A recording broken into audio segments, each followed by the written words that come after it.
You're going to take her into difficult content. You're going to want to control the AI, and the AI is just not going to play ball. And you're going to lose your Fury stacks. You're never going to get over 2 or 3 of them, and you're going to die. And that sucks. So yeah, there it is, a 50,000 medium crit to end it. We're gonna die! Hey, welcome back to the channel. All right, Shields finally coming as a 7-star, and I'm going to be testing all of these 7-star champions. Are going to be in that Valentine's Day special or sale. Like, how good are they, right? We've been projecting, we've been thinking, we can guess, but now we can actually test. And don't worry, I'm going to test her on like at content too.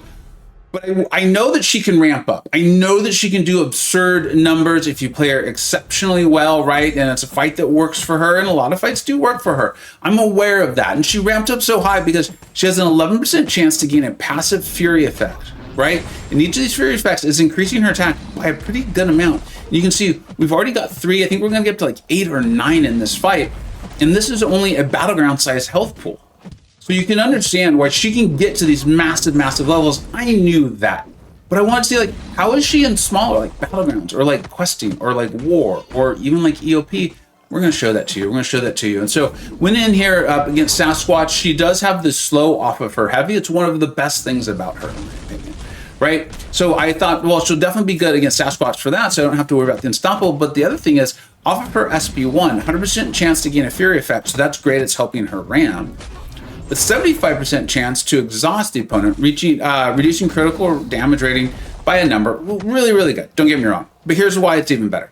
The opponent's power gain effects are also reduced by 25% for each exhaustion effect on them. And then when you're going up against Sasquatch, he can't gain his Wrath stacks while he has an exhaustion. So you can keep his protection stacks basically a little bit lower while you can keep up the slow. And then if you can get him to throw those specials, you're going to get your Fury effects refresh. So that's why she can ramp so insanely high. And I was like, okay, cool. Let's go ahead and take this against Kindred, right? I wanted to see how this would work, because here's the other thing. She induces panic. She holds sharp intellect and overwhelming strength, panics her foes. I like how they played into things.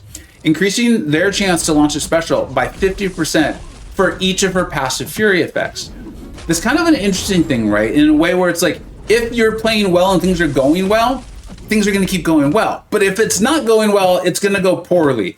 So that's one of the things that, like, I don't love about her.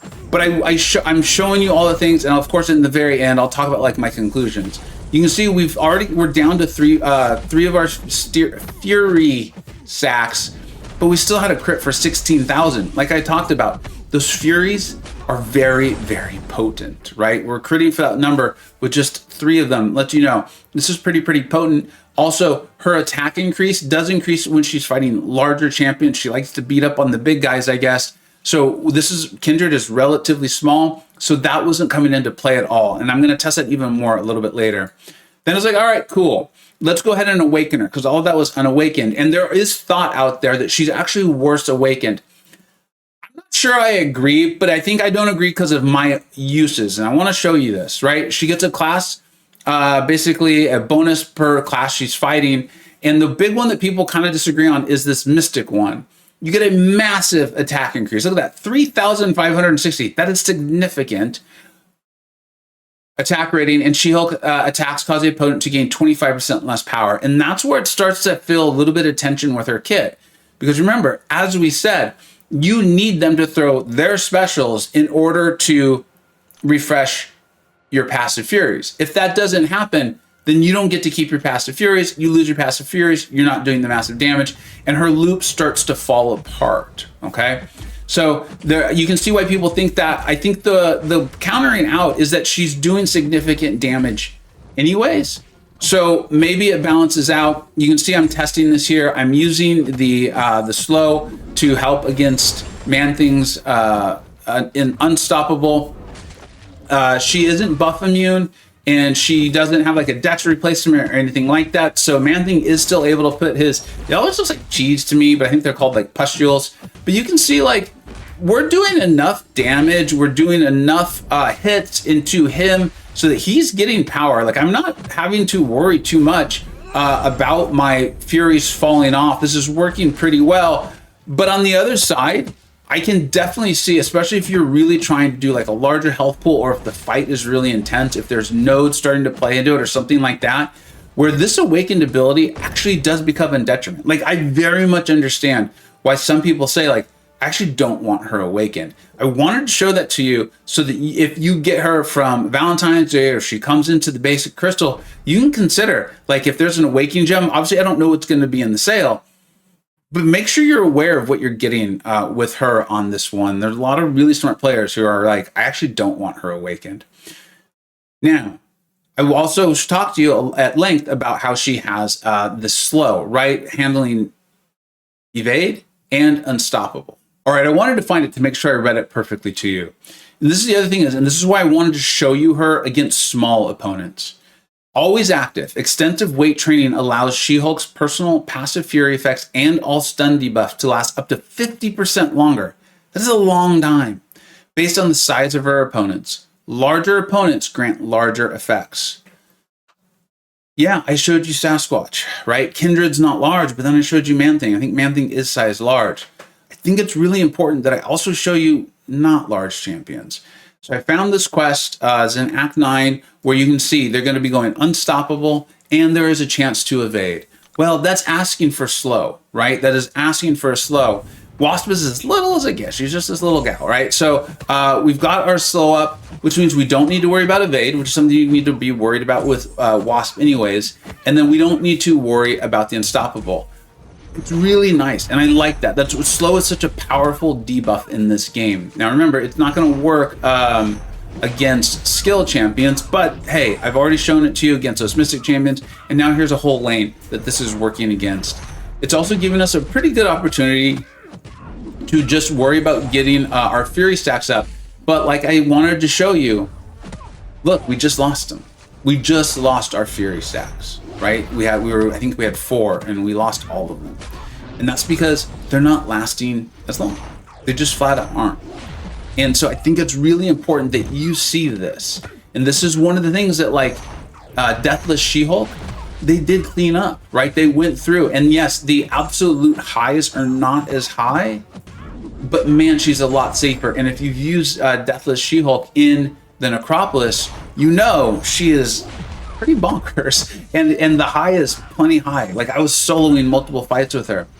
Anyways, like I said, this is supposed to be about regular She-Hulk, and I'll get to why I keep bringing up Deathless She-Hulk towards the end of this. And as you can see, we've got 6 Fury stacks, so it's not like it's impossible. If you play well and the AI cooperates, you're going to get enough Furies. And remember, the chance for the opponent to throw their special grows with your stack. So if you're doing well and things are going well, it's very likely to continue going well. But like I said, I wanted and needed to show you there's a difference here, right? Like if you pull her and you play her, make sure you fight champions that aren't just large and extra large, because you're getting a big, huge benefit to her loop if you are. It's basically the same. This is the same lane here. We now obviously have class advantage. She is awakened, so she does have the signature ability going on. So this Immortal Iron Fist is going to be getting 25% less power, combat power, right? So the other thing is like if it's a Mystic champion and they're getting Mystic Dispersion, or they have something enhancing their ability power rate, then you're not as worried about it, right? But these are still fights. There's obviously no Mystic Dispersion and questing content. So again, I wanted to show you like the breadth of this. As you can see, we just lost. We had up to 8 Fury stacks. We lost 5 of them. And on the other side of this, she's still doing great damage. She's still doing phenomenal damage. These health pools, I think, were like 700 to 900,000 health pools. So these are pretty good size health pools too. And it's not like this fight went badly, right? I think that's important to also keep in mind. We don't want to go too high on this. Let's also not get too low. This is a very, very good champion. All right, and just to finish this up, while I talk about like kind of my thoughts, why you'll see me excited to pull her on Valentine's Day, but I'm also not going to get carried away with myself, is this. And we're going to look at these fights here. This is going to be against Hyperion. I'm showing you the signature ability again. You can see she gets a really nice attack rating for each buff on the opponent. Like, that's really helpful against Cosmic Champions. They usually have buffs. They often have a variety of buffs. But again, she's getting the Furies from her own kit. This is what we talk about a lot of like champions and running recoil. We're like, well, you can, but they modify their own attacks so much over the course of the fight that the benefits of running recoil might not be as big. The other thing I'm showing you is we talked about in the SB1, there's the exhaustion, right? Well, off of her SB2, she has a petrify. Now, it's been pointed out to me by some really smart people that petrify doesn't last that long. It does reduce ability power rate and regen rate, and it is 115. But then again, if you think that through, one of the difficulties is you really want your opponent throwing specials. So if they're getting a lot of their power through ability power rate and you're actually reversing it, they then have less chance to throw their specials. For me, and this is what we're going to kind of just talk, is like right there, you know, I've got the 3 Fury stacks and I was open, like I made a good play, but the AI threw the special, and you all know, we've all been there, where the AI is like, I'm not doing it, dude. I'm throwing the special 3, screw you. And so I think there's a little bit of like, how lucky do you feel? How good of a player are you? How willing are you to keep going back in until the fight goes really well with She-Hulk? Also, she's like almost like a different champion if you can use Mr. Fantastic pre-fights. I was able to use Mr. Fantastic pre-fights with her when she was a 6-star in Tier 1 War. I believe I was in SSX and potentially in 4 Loki at the time. So this was Tier 1 War. We were Masters Alliance, right? Planners like DLL and things like that. And when you can have the Mr. Fantastic pre-fights with her, because you're knocking the champions down, you're keeping them refreshed. It's just, and it's the synergy too, if I recall correctly. It's amazing for her. The highs are insane. Like what she's going to do in probably like Necropolis, these massive health pools is going to be really eye-popping, and it is real. This is a 1.1 million Hyperion that we're going to see right here. The other reason why I'm showing you both of these is you saw that was the Petrify route. I did not like it. I did not like it at all. Getting to my own SB2 required me too many times that Hyperion get really close to his own SB3. Like it just happened there.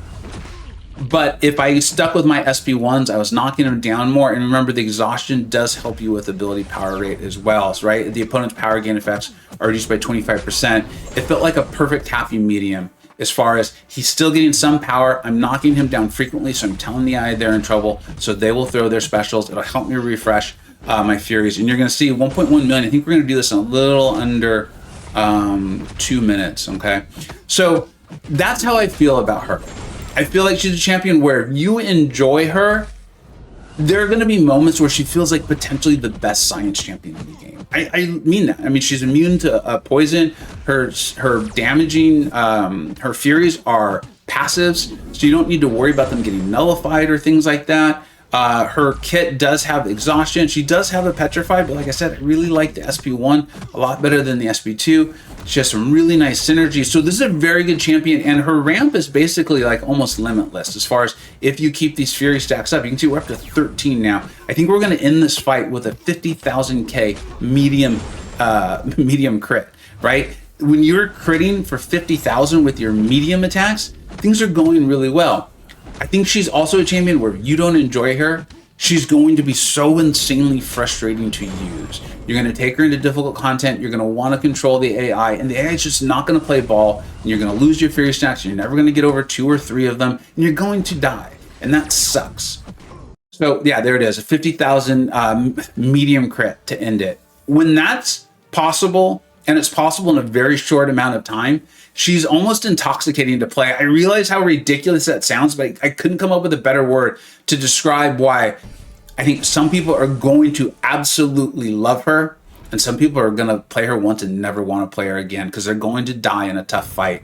And it is going to be her fault. It's not going to be because you played badly.